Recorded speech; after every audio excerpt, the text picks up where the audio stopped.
से समय फायदा उठे से निष्ठुर क्रूर इंग्रेज मैंने आम पवित्र भारत भूमि को धसई आसते मुख्य उद्देश्य थे आम पवित्र भारत भूमि में विभिन्न प्रकार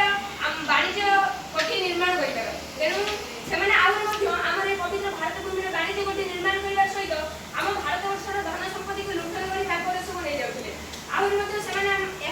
सहित आम भारत वर्षर जनसाधारण मान बहुत क्रूर और निष्ठुर भाव में शासन करते जहाँकि कथार जो मैंने परिचालित न होते पैद माड़ लाठी बाहर गुड़ी माड़ यहपरी बहुत किसी अत्याचार करते यही सब अत्याचार को सही न पारी आम पवित्र भारत वर्षर महामनीषी मैंने प्रतिवाद करने विरुद्ध में स्वर उत्तोलन करने मुंड टेकिले मुंड टली पड़ा जहाँकि विरुद्ध स्वर उत्तोलन कर महामनीषी होती आम जातिर पिता महात्मा गांधी सुभाष चंद्र बोस रानी लक्ष्मीबाई यहीपरी बहुत किसी महामनीषी मैंने प्रतिवाद करने स्वर उत्तोलन करते प्रतिवाद करने आम यह पवित्र भारत भूमि आम जातीय पिता महात्मा गांधी विभिन्न प्रकार आंदोलन करते जहाँकि लवण आईन सत्याग्रह आईन अमान्य आंदोलन जातीय कांग्रेस यहीपरी बहुत किसी सृष्टि कर आम यह पवित्र भारत वर्षर लोक मानू मिसाई इंग्रेज मान विरुद्ध में स्वर उत्तोलन करते आहरी से आंदोलन मान कहते डू और डाई कर बा मर एवं आम सुभाष चंद्र बोस कहते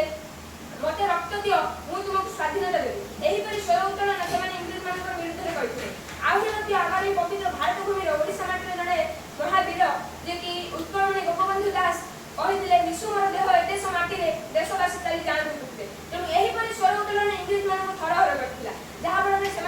पवित्र भारत भूमि को छाड़ी पलायन करते आहरी पवित्र भारत भूमि हूँ एपरी माटी जहाँ सकाल मंत्र शुभे सर्वभवन्तु सुखिनः सर्वे सन्तु निरामया सर्वे भद्राणि पश्यन्तु मा कश्चित् दुःखं भवेत् एवं ताहार अति सकारे शुभे वसुधैव कुटुम्बकम् आम पवित्र भारत भूमि हूँ सर्वधर्म समन्वय देश यार ज्वलंत उदाहरण हूँ आम पवित्र माटी अवस्थित विराजित होता से अनंत कोटि ब्रह्मांडर मणिमा प्रभु श्री जगन्नाथ आहरी आम पवित्र भारत भूमि मुझे कहना चाहिए जहाँकि ये राष्ट्र